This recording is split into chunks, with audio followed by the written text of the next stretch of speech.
لهذه المظاهرات؟ ما هو وقع وصدى هذه الدعوات وما المتوقع في إطارها في ضوء أيضا تحذيرات المجلس العسكري من كوارث؟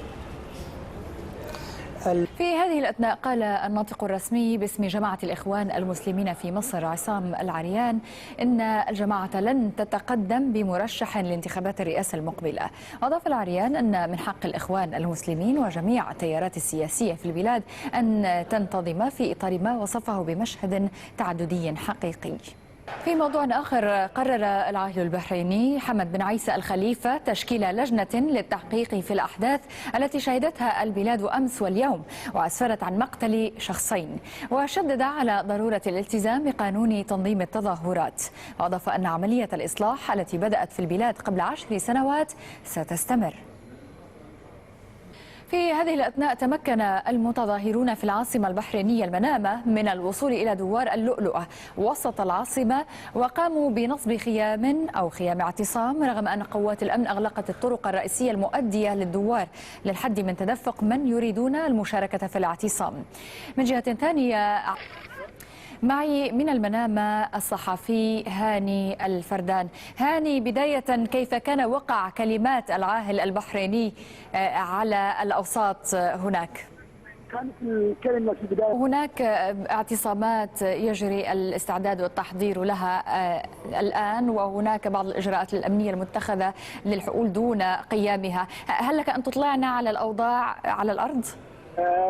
لا يوجد.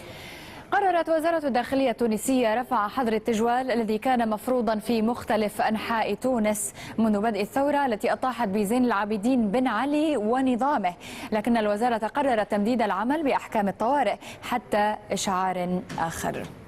في هذه الأثناء أحيا التونسيون ذكرى مرور شهر على انتصار ثورة البوعزيزي، حيث غص شارع الحبيب بورقيبة في تونس بآلاف من المتظاهرين الذين كانوا قد رفعوا شعار إسقاط النظام. مراسلنا فتحي إسماعيل تجول في شارع الحبيب بورقيبة.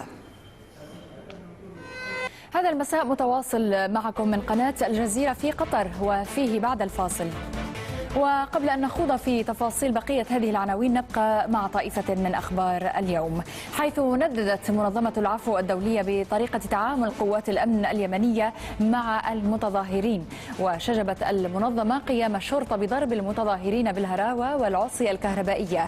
وكان عبد الكريم الأسلمي اتهم رئيس البرلمان الإيراني علي لاريجاني الولايات المتحدة الأمريكية ومن سماهم أتباعها في الداخل الإيراني باستهداف استقرار البلاد من خلال تنظيم احتجاجات خارج إطار القانون. وقد قال نائب قائد قوات الأمن الداخلي الإيراني إن السلطات ألقت القبض على أشخاص ينتمون إلى منظمة مجاهدي خلق المعارضة خلال المظاهرة. حصلت الجزيرة على صور لضحايا الهجوم الذي شنته قوات المنشق عن الحركة الشعبية جورج أطور. أمر قاض إيطالي بإحالة رئيس الوزراء الإيطالي سيلفيو بيرلسكوني إلى محاكمة عاجلة بتهمتي ممارسة الجنس مع قاصر. تقول المفوضية العليا للاجئين التابعة للأمم المتحدة إن نحو 20,000 شخص فقط تمكنوا من العودة لديارهم التي نزحوا منها بعد توقف المعارك في صعدة بين الحكومة اليمنية والمقاتلين الحوثيين. من بين 300,000 شخص نزحوا خلال السنوات الست الماضية.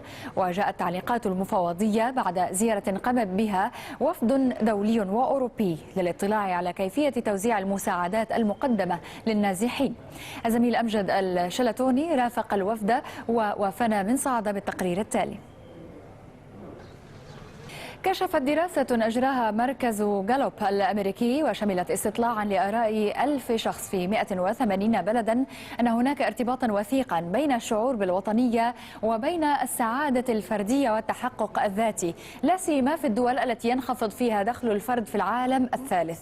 وأظهر الاستطلاع أن الفقير قد يجد في الانتماء للوطن عزاء له في ظروفه العصيبة، ولعل الثورة المصرية مثال يبرز نتائج هذه الدراسة.